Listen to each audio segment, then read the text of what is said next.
राम मंदिर चढ़ावा विवाद में बड़ी खबर आ रही है। गिरफ्तार हुए सभी 8 अभियुक्त। अयोध्या पुलिस ने सभी अभियुक्तों को गिरफ्तार किया है। पूछताछ के बाद अभियुक्तों की गिरफ्तारी हुई है। कुछ देर में सभी अभियुक्तों को कोर्ट में पेश किया जाएगा। तो बड़ी जानकारी, बड़ी खबर आ रही है। जिनके नाम सामने आए थे और जिनको पहले हिरासत में लिया, उनकी गिरफ्तारी थोड़ी देर बाद, पूछताछ के बाद गिरफ्तारी, और कुछ देर में उनको कोर्ट में पेश किया जाएगा। तो गिरफ्तार किए गए 8 नामों को डिकोड भी करते हैं। 8 किरदारों की इस पूरे मामले में क्या भूमिका रही है, जल्दी से इस पर एक नजर डालते हैं। तो देखिए 8 नाम एफआईआर में कौन कौन है। पहला नाम देखिए, रमाशंकर यादव उर्फ टिन्नू। अब टिन्नू के पास दान जो पात्र हैं उसकी चाबियां मिली हैं, तो इसलिए टिन्नू यादव का नाम उसमें, रमाशंकर यादव यानी टिन्नू यादव का नाम उसमें शामिल रहा और टिन्नू यादव से पूछताछ की गई है। टिन्नू यादव के पास दान पत्रों की चाबियां मिली हैं, चूंकि यहीं से सारा खेल शुरू होता है, इसलिए यह नाम इसमें सबसे प्रमुख, सबसे ऊपर है। और इसी तरीके से 1-2 नहीं बल्कि 8 नाम। देखिए दूसरा नाम हम आपको बता रहे हैं, अनुकल्प मिश्रा चढ़ावा गणना टीम का सदस्य रहा और इसलिए अनुकल्प का भी नाम उसमें शामिल रहा। अनुकल्प से भी पूछताछ की गई, हिरासत में लिया गया, गिरफ्तारी, और अब कहा जा रहा है कि पेश किया जाएगा अदालत में। इस तरीके से ये 2 नाम, अब गबन प्रकरण का मास्टरमाइंड भी अनुकल्प को ही बताया जा रहा है। अनुकल्प पे ही ये सारे आरोप लग रहे हैं कि ये जो पूरी योजना थी गबन की, उसका मास्टरमाइंड कौन था? अनुकल्प मिश्रा। सबसे पहले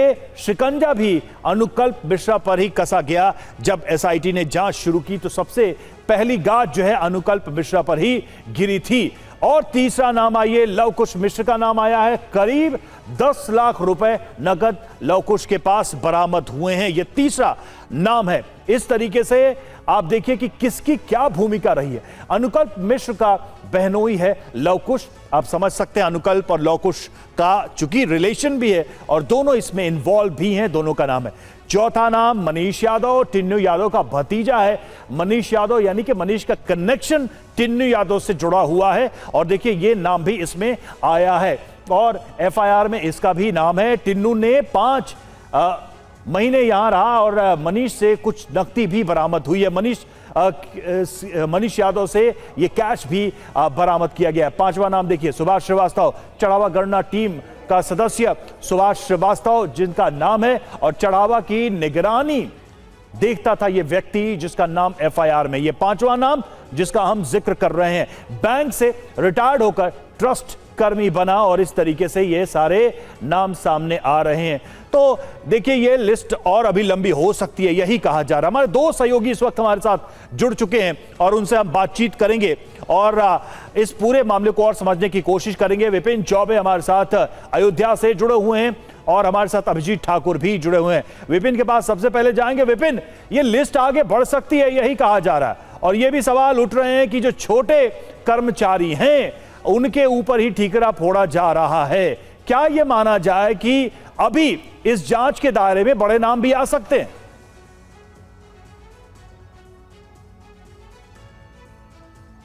विपिन, क्या सुन पा रहे हैं आप मुझे? लगता है विपिन को आवाज नहीं आ रही। एक बार फिर से अभिजीत के पास चलेंगे। अभिजीत भी हमारे साथ जुड़े हैं। अभिजीत, सवाल वही है कि क्या बड़े नाम भी इसमें शामिल हो सकते हैं? ये तो अभी शुरुआत है, यह भी कहा जा रहा है, आरोप यह भी लग रहे हैं कि छोटे कर्मचारियों का नाम इसमें शामिल किया जा रहा है। अभिजीत, आप अपना जवाब दीजिएगा, हम लौटेंगे आपके पास। और इस वक्त हमें जाना होगा देवरिया में इस वक्त सीएम योगी आदित्यनाथ क्या कह रहा है, ये सुनते हैं। प्रभु श्री राम की मर्यादा का पालन करना सीखो और अयोध्या के बारे में जो कतिपय समाचार मिल रहे थे, हमने कहा था एसआईटी गठित की गई है।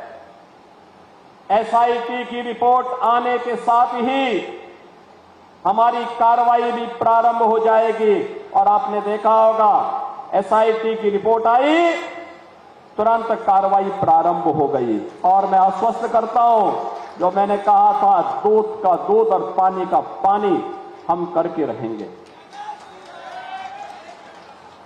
जन आस्था के साथ खिलवाड़ स्वीकार्य नहीं। सनातन आस्था के साथ जो भी खिलवाड़ करेगा उसका भुक्तभोगी होगा। किसी को छूट नहीं दी जा सकती। लेकिन बहनों और भाइयों, मैं आप सबको इस बारे में भी कहना चाहूंगा, पूरे प्रदेशवासियों से मैं कहना चाहूंगा, सभी राम भक्तों से मैं अपील करना चाहूंगा, ये जो लोग आज आक्षेप कर रहे हैं, उठाने का कुत्सित प्रयास कर रहे हैं, इनकी मनसा अच्छी नहीं है। ये वे लोग हैं जो भगवान राम को नकार चुके थे, भगवान राम के अस्तित्व पर प्रश्न खड़ा कर चुके थे। एक पक्ष उसमें है जो कहता था कि राम हुए ही नहीं,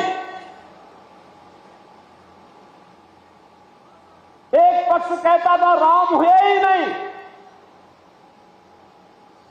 यानी अयोध्या को भी ये नकारना चाहते थे। लगातार न्यायालय में मुकदमा लड़ते रहे, वकीलों की फौज खड़ी करते रहे राम जन्मभूमि आंदोलन के खिलाफ, राम मंदिर निर्माण के खिलाफ। और दूसरा पक्ष वह है जो जय श्री राम पर लाठी और गोली चलाते थे। यानी भगवान राम का नाम लेने पर जो लोग गोली चलाते थे, आज वो कहते हैं कि आस्था के साथ खिलवाड़ हुआ। अरे आस्था तुम बताओगे हमें? आस्था रामनवमी पे दंगा करवाते थे, श्री कृष्ण जन्मोत्सव को बैन करते थे, कावड़ यात्रा को नहीं निकलने देते थे, दुर्गा पूजा में दंगा करवाते थे। लार का दंगा तो सबको याद है ही। बहन और भाइयों, ये लोग कहते हैं आस्था के साथ खिलवाड़ हुआ। इनके काले कारनामों का चिट्ठा जब खुलता है, याद करिए कांग्रेस ने देश को लूटा ही नहीं था, नोचा था। बेईमानी और भ्रष्टाचार के कीर्तिमान स्थापित किए थे। बेईमानी और भ्रष्टाचार के जो कीर्तिमान स्थापित किए थे, वे आज अयोध्या पे आक्षेप लगा रहे हैं। बहनों और भाइयों, ये स्वीकार्य नहीं। सरकार की जो मंशा है, सरकार ने पहले दिन कहा कि दूध का दूध और पानी का पानी सबके सामने आएगा। लेकिन मैं फिर से अपील करूंगा, राम भक्तों की अग्नि परीक्षा मत लो।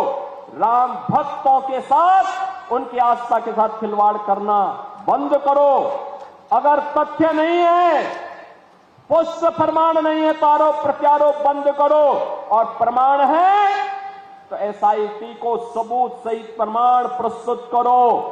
एसआईटी की सिफारिश के अनुरूप सरकार कार्रवाई को आगे बढ़ा रही है, और जब वरिष्ठ अधिकारियों की टीम कार्य कर रही है तो उसमें फिर राजनीतिक बयानबाजी बंद करें। समाजवादी पार्टी की सरकार को कौन नहीं जानता? जब इनकी सरकारें थी, क्या करते थे लोग? नौजवानों के लिए आने वाली नौकरियों में पैसा वसूली करते थे। पूरा खानदान निकल पड़ता था वसूली में। नौजवान को नौकरी नहीं मिल पाती थी। आज तो आपने देखा होगा आरक्षी भर्ती में हमारे देवरिया के भी भारी संख्या में सैकड़ों नौजवान देवरिया के भी भर्ती हुए। जब नियुक्ति पत्र में बांटता हूं, पूछता हूं कहां से, वो कहता है रुद्रपुर से, वो कहता है बरहस से, वो कहता है देवरिया से, वो कहता है गौरी बाजार से, वो कहता है पत्थर देवा या रामपुर कारखाना, सलेमपुर। हमें लगता है देखो, अगर ये डबल इंजन की बीजेपी की सरकार नहीं होती तो ये नौजवान नौकरी से, सरकारी नौकरी से वंचित हो गए होते। ये नौकरी आपका अधिकार है, और आपने अधिकार इसलिए प्राप्त किया क्योंकि आपने वोट सही जगह डाला है। आपके परिवार के लोगों ने सही जगह वोट डाला है, इसलिए ये नौकरी भी आपको प्राप्त हो पा रही है। नहीं तो समाजवादी पार्टी की सरकार होती तो क्या आपको नौकरी मिल पाती? नहीं, चाचा भतीजे की जोड़ी वसूली करके सबकी नौकरी को पूरी तरह रौंद चुकी होती, नीलाम कर चुकी होती, पैसा भी निकल गए होते, नौकरी भी नहीं मिलती। जो व्यक्ति योग्य नहीं था उसी को आयोग का अध्यक्ष बना दिया था। ये तो इनके काले कारनामे थे और यही इन्होंने जिंदगी भर किया। ये पूर्वांचल एक्सप्रेसवे जो आज पूर्वी उत्तर प्रदेश की दूरी को बहुत कम कर रहा है, बहुत कम कर रहा है। कल मैं देख रहा था, कल मैं संत कबीर नगर और खजनी विधानसभा के बीच, धनकटा और खजनी विधानसभा के बीच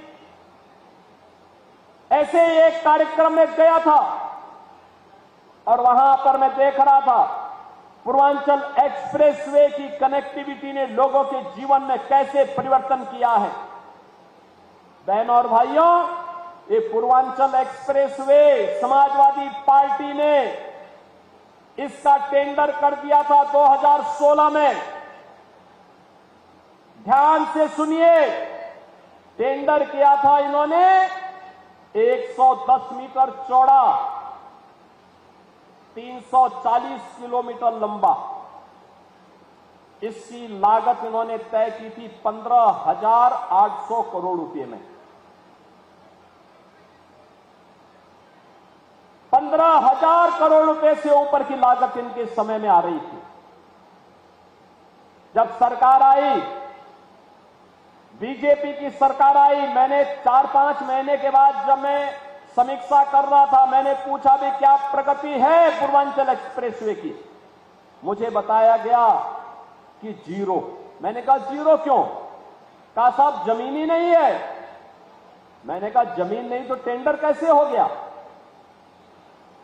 फिर मैंने पूछा ये बताओ कि जमीन के लिए क्या कर रहे हो? कोई कुछ भी, कोई भी हरकत नहीं। हमने कैंसिल किया। मैंने कहा पहले जमीन लो। जमीन लेने के साथ पहले अलाइनमेंट फिर से बनाया गया, ठीक 341 किलोमीटर लंबा। लोगों ने कहा कितना चौड़ा होना चाहिए? मैंने कहा पहले 110 मीटर था, उसको 120 मीटर करो। हो सकता है बाद में कभी हमें इसकी चौड़ाई बढ़ानी पड़े, कभी हो सकता है प्रधानमंत्री मोदी जी के विजन के अनुरूप हाई स्पीड ट्रेन इस पे चलानी पड़े। इसके लिए भी हमारे लिए आवश्यक है कि हम 120 मीटर चौड़ा इसको बना करके रखें। बहनों और भाइयों, हमने जमीन ली, टेंडर किया, ठीक 15,800 करोड़ रुपए का फिर वही बिड आई। मैं उसको देख रहा था, मैंने कहा यार मेरी समझ में नहीं आया कि 15,800 करोड़ रुपए 2016 में और 15,800 करोड़ रुपए यही 2018 में भी क्यों आ रहा? 3 यानी 2 वर्ष के बाद भी वही बिड। फिर मैंने कहा हम लोग 10 मीटर चौड़ा भी बना रहे हैं इसको। मैंने फिर कैंसिल किया और तीसरी बार मैंने टेंडर करवाया। मैंने उसके कुछ शर्तों को सरल किया और टेक्निकल और फाइनेंशियल बिड एक साथ मंगाई। आप जानते हैं कितने में हम लोगों ने ये एक्सप्रेसवे बनाया है? 11,200 करोड़ रुपए में। 11,200 करोड़ रुपए। ये जो 3 से 4 हजार करोड़ की डकैती पड़ रही थी ना, यही समाजवादियों की डकैती है, यही समाजवादियों की डकैती है। और इसी डकैती को रोका है डबल इंजन की सरकार। और इसीलिए तो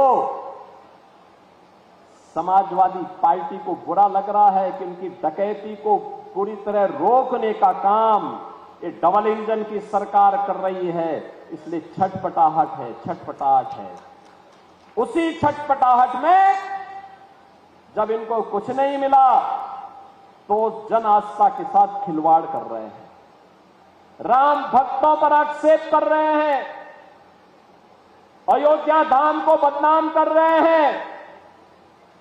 दिल्ली से भी एक सज्जन वहां आए हैं आज, उनसे भी कहना चाहूंगा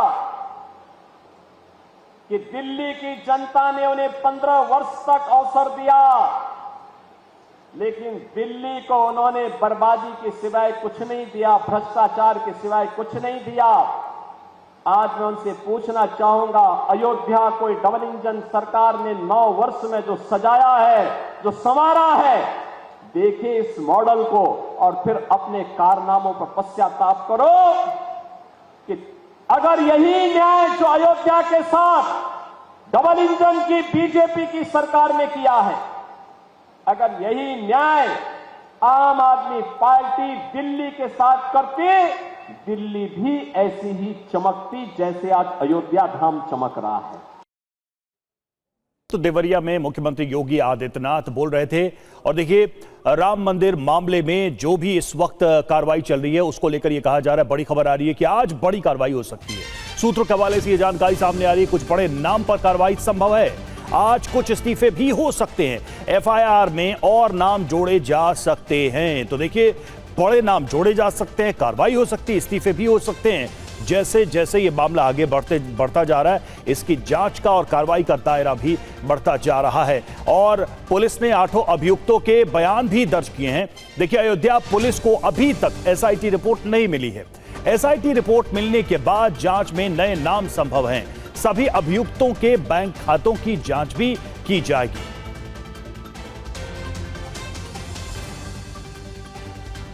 तो एसआईटी रिपोर्ट मिलने के बाद आगे की कार्रवाई पुलिस करेगी। इसमें नए नाम भी जुड़ सकते हैं। देखिए, अभियुक्तों के बैंक खातों की भी जांच होगी आगे। फिलहाल जितनी कार्रवाई है उसको लेकर यह दावा किया जा रहा है कि आगे इस जांच का दायरा बढ़ सकता है, बड़े नाम भी इसमें शामिल हो सकता है। अभिजीत ठाकुर हमारे साथ अयोध्या से जुड़े हुए। अभिजीत, जिस तरीके से ये कहा जा रहा है कि बड़े नाम शामिल हो सकते हैं और इस्तीफे भी कुछ हो सकते हैं, पुलिस को अभी रिपोर्ट मिली नहीं है, उसके बाद ये कार्रवाई और आगे बढ़ेगी। अगर ये दावा या ये बातें सूत्रों के हवाले से आ रही हैं, वो नाम कौन हो सकते हैं, कौन लोग शक के दायरे में हैं? क्योंकि अभी तक राजनीतिक तौर से भी जो आरोप लगे उसमें यही कहा जा रहा है कि छोटे कर्मचारियों पर ठीकरा फोड़ा जा रहा है इसका।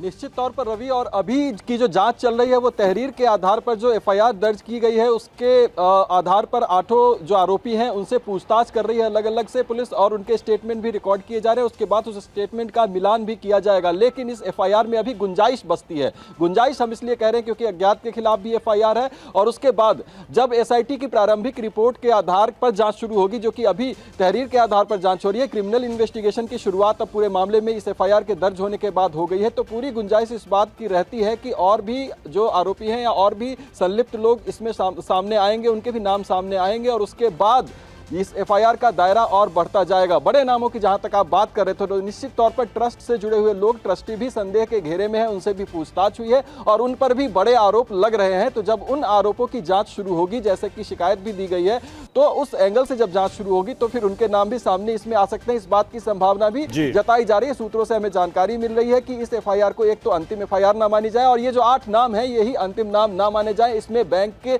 से जुड़े हुए अधिकारी, कर्मचारी, या फिर जो आउटसोर्सिंग एजेंसी के माध्यम से लगे हुए कर्मचारी, गन्ना प्रक्रिया में लगे हुए थे, उनकी भी संलिप्तता की जांच अभी की जाएगी। तो जांच का दायरा अब धीरे धीरे बढ़ने वाला है, और जांच की आंच न केवल इन छोटे कर्मचारियों पर, जो कि हमें जानकारी मिल रही है कि आगे चलकर अगर संलिप्तता पाई जाती है या फिर किसी तरीके का कनेक्शन मिलता है, तो बड़े अधिकारियों पर भी ये जांच की आंच पहुंच सकती है। ऐसी जानकारी सामने आ रही है। जी रवि, शुक्रिया आपका अभिजीत, हमसे जुड़ने के लिए, इस जानकारी के लिए।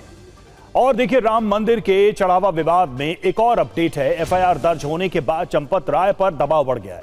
एसआईटी जांच के बीच वीएचपी और ट्रस्ट की अहम बैठक हुई है। बैठक में चंपत राय, अनिल मिश्रा, गोपाल राव भी थे। चढ़ावा विवाद और एसआईटी जांच पर विस्तार से इसमें चर्चा हुई। वीएचपी और राम मंदिर आंदोलन की छवि बचाने को लेकर चर्चा हुई।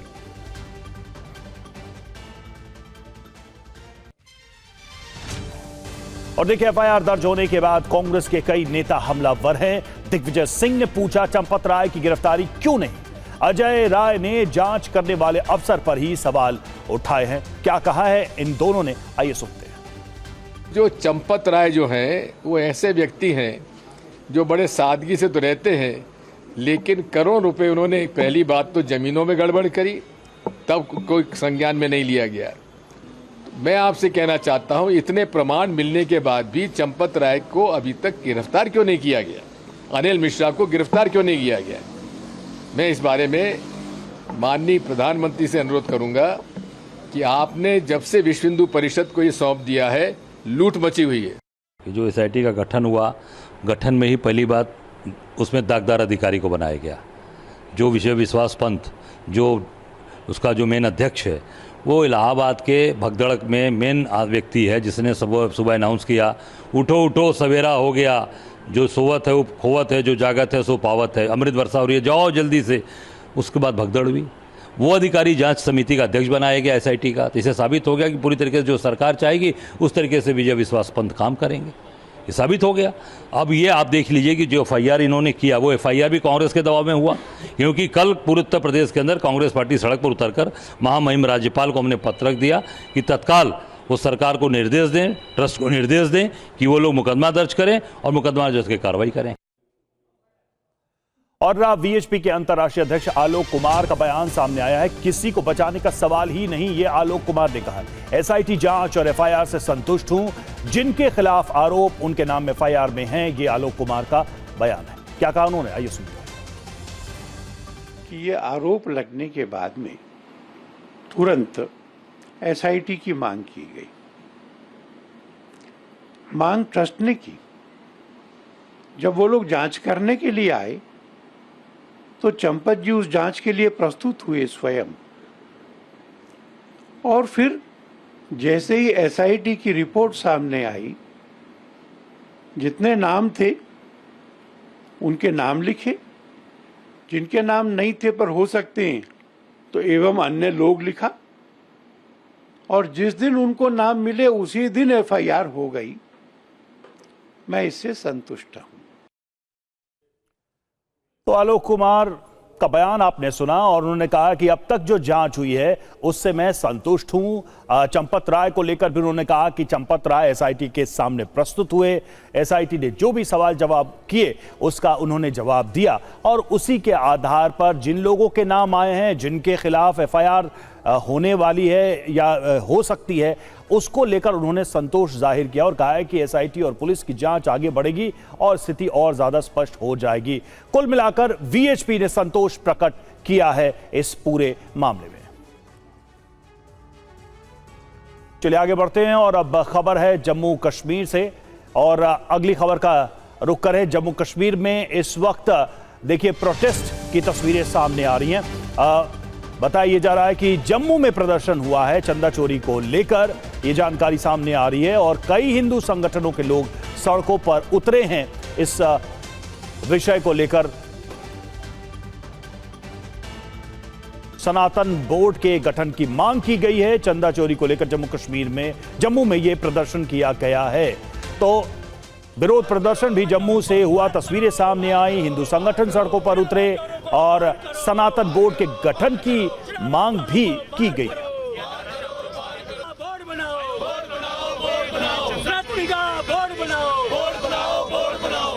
चल रहे कथाकथित चंदा घोटाले को लेकर एफआईआर दर्ज हो गई है। 8 लोगों को गिरफ्तार कर लिया गया है, और उसके बाद अब ये चिंगारी पूरे देश में भड़कती हुई नजर आ रही है। मेरी मौजूदगी इस समय जम्मू में है, और जम्मू में भी मंदिर में चल रहे घोटालों को लेकर किस तरीके से जो है वो विरोध प्रदर्शन यहाँ पर किया जा रहा है। और लोगों का साफ कहना है कि जिस तरीके से आस्था पर जो है वो चोट की जा रही है, क्योंकि राम मंदिर सभी हिंदुओं की आस्था का एक बड़ा केंद्र है। 500 साल की अथक प्रयास के बाद इस मंदिर का निर्माण करवाया गया था, और अब इस मंदिर के अंदर कुछ लोगों की तरफ से जिस तरीके से लगातार यहाँ पर घोटाला किया जा रहा था, वहाँ पर चढ़ाई गई ईंट के जो चांदी की ईंटें थी वो वहाँ से गायब है। करोड़ों रुपए का घोटाला जो है वो सामने निकल आ रहा है। उसको लेकर लोगों की मांग है कि सख्त कार्रवाई जो है वो होनी चाहिए। यहाँ पर जो भी यहाँ पर लोग चढ़ावा चोर जो है उनके खिलाफ जो है वो कार्रवाई चलनी चाहिए। और अब एक नया ट्रस्ट बनाने का, सनातन बोर्ड का गठन करने की मांग जो है वो यहाँ पर की जा रही है। हम योद्धा मंदिर की बात को लेकर आज प्रोटेस्ट करी है मूवमेंट कल की, लेकिन इसके साथ जम्मू कश्मीर में 100-150 के करीब मंदिर हैं जिनके वो देख रेख में चलती, वहाँ बड़े पैमाने पर चोरी हुई है, वहाँ पर खजाने उठाए गए हैं, मंदिरों की जमीनें बेची गई हैं, लूट हुई है। हम चाहते हैं कि वहाँ पर बोर्ड बने। अब एक श्राइन बोर्ड जो बना था वहाँ पर भी सोने की चोरी हुई है। लोग हिंदू आहत है, तकलीफ में, कष्ट में है। FIR तो लॉन्च कर दी। बिल्कुल, आप FIR भी हुई है और 8 लोगों की गिरफ्तारी हुई है, लेकिन इसके पीछे मास्टरमाइंड और बहुत सारे लोग हैं जो इसके पर्दे के पीछे छुपे हुए हैं। जो अयोध्या के अंदर सीट गठन हुई है उसके लिए भी हम सेटिस्फाइड नहीं है। वो कुछ मगरमच्छों को बचाया है। सच सामने आना चाहिए। ये आम सनातनी समाज को बहुत बड़ी ठेस लगी है और सच सामने ये आना चाहिए। क्या मांग आपकी तरफ? मांग ये है कि सनातन का बोर्ड बनाया जाए, पूरी एक अथॉरिटी बनाई जाए। सेंटर से प्रदेश से एक ही मांग है, बार बार करते हैं। मूवमेंट कल की जितने सदस्य खड़े हैं, हर जगह खड़े थे हम और खड़े रहे हैं। दोबारा हमें आना पड़ा क्योंकि ये जो हमारी सरकारें हैं, सेंटर में सरकारी है, स्टेट में सरकारें हैं, अंधी बैरी हो चुकी हैं। बार बार वैसे ही षड्यंत्र हो रहे हैं सनातनियों के लिए, उसके बावजूद वही काम हो रहा है। इनसे एक ही मांग है, सनातनियों को अनदेखा ना करें। केतन अग्रवाल हत्याकांड का नया वीडियो सामने आया है। केतन की हत्या के लिए सिया और चेतन की प्लानिंग थी। हत्या के एक दिन पहले कैफे में दोनों मिले थे। सिया और चेतन मिले थे। कैफे में बैठकर दोनों ने योजना बनाई थी हत्या की। करीब 1 घंटे कैफे में रुके सिया और चेतन। शाम 4:35 पर एंट्री और शाम 5:30 पर वो बाहर निकलते हैं। तो ये देखिए तस्वीरें सामने आई हैं और इन तस्वीरों से ही ये दावा सामने आ रहा है कि दोनों ने मिलकर यहीं पर हत्या की योजना बनाई थी।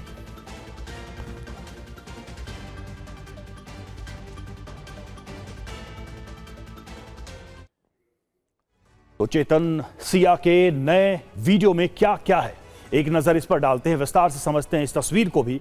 एक कैफे में अभियुक्त चेतन सिया की मुलाकात होती है। यह साफ दिखाई दे रहा है कैफे में ही हत्या का, यानी कि केतन की हत्या का प्लान बनाया गया।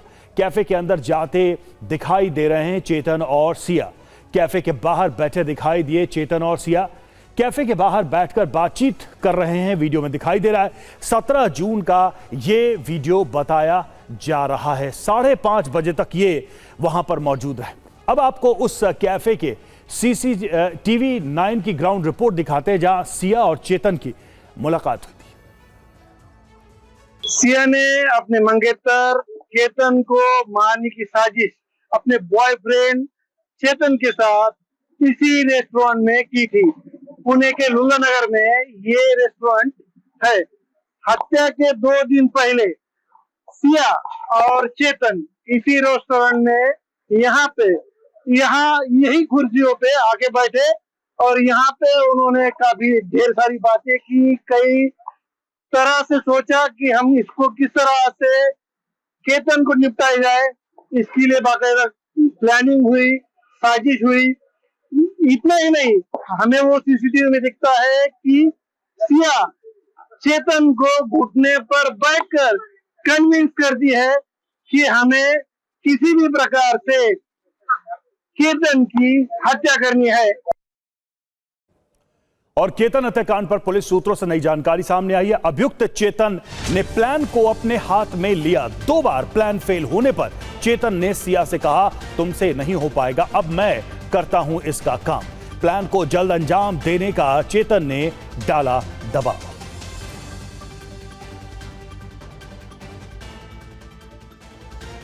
तो सिया से चेतन ने कहा, तुमसे नहीं हो पाएगा। अभियुक्त चेतन ने प्लान अपने हाथ में लिया। 2 बार हत्या की साजिश फेल होने पर यह फैसला लिया गया। चेतन ने सिया से कहा, तुमसे नहीं हो पाएगा, अब मैं करता हूं इस काम को, यह चेतन ने कहा। 2 बार सिर्फ सिया और केतन लोहागढ़ गए थे और प्लान को अंजाम नहीं दे सकी थी अभियुक्त सिया। चेतन ने प्लान को अंजाम देने का दबाव डाला। महाबलेश्वर बैचलर पार्टी में जा रहे थे सिया केतन की बैचलर पार्टी के खिलाफ था चेतन। और उसके बाद ही देखिए ये कैसे प्लानिंग की गई। केतन हत्याकांड पर सूत्रों के हवाले से एक बड़ी जानकारी सामने आ रही है। ब्लैकमेल के एंगल से भी जांच कर रही हैं एजेंसियां। चेतन के सिया को ब्लैकमेल करने की भी तफ्तीश की जा रही है। फोन कॉल और चैट की जांच कर रही है जांच एजेंसियां।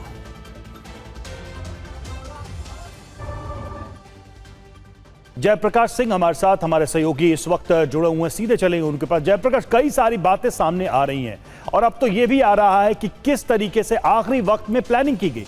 जो CCTV तस्वीर है उसमें साफ दिखाई दे रहा है कि दोनों मिलते हैं और आगे की योजना बनाते हैं। हत्या का एक तरीके से फाइनल प्लान तैयार करते हैं। क्या इस फुटेज को लेकर अब तक पुलिस के हाथ जानकारी लगी है और इस फुटेज के आधार पर पुलिस ने अगर पूछताछ की है तो क्या कबूलनामा दोनों की तरफ से आ रहा है? क्योंकि यह भी खबर है कि अब दोनों एक दूसरे पर आरोप लगा रहे हैं।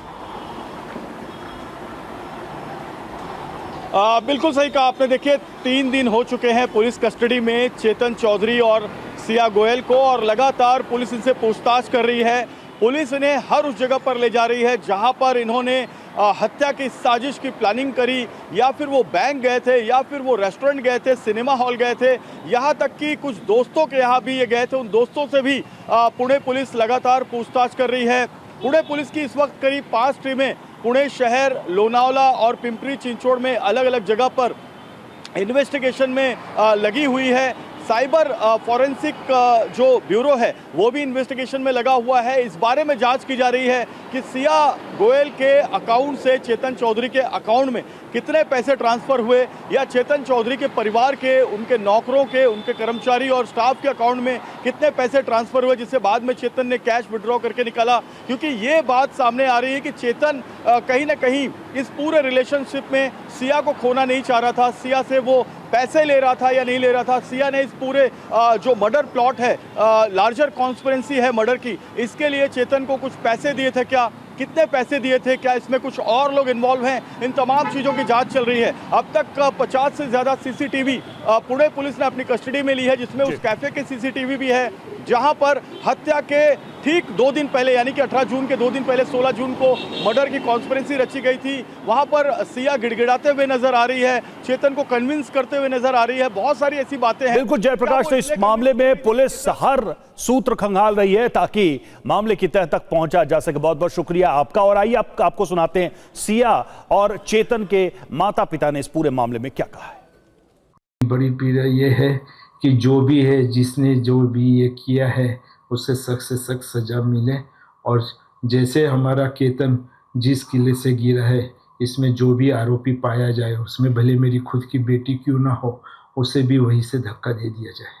यह मामला सुन के मुझे इतना शौक लगा कि ये कैसे हो गया, और क्या मेरा दिमाग में ऐसे हुआ कि क्या हो गया करके। जितना दुख उन्हें है केतन जी का, आज उससे ज़्यादा दुख मुझे है कि एक नहीं 2 परिवार डिस्टर्ब हो गए हैं।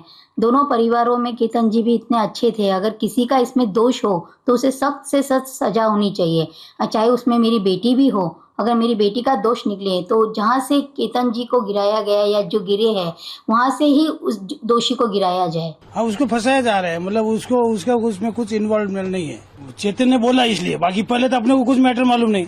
अच्छा, चेतन ने हम जब चौकी में गए उसको अरेस्ट करने के बाद में, तो उसने क्या बोला कि मैंने इनको कुछ धक्का विक्का कुछ नहीं दिया, मैं दूर खड़ा था। हाँ, वो ऐसा चेतन बता। हाँ, अभी वो धक्का दिया कि नहीं दिया वो अपने को मालूम नहीं।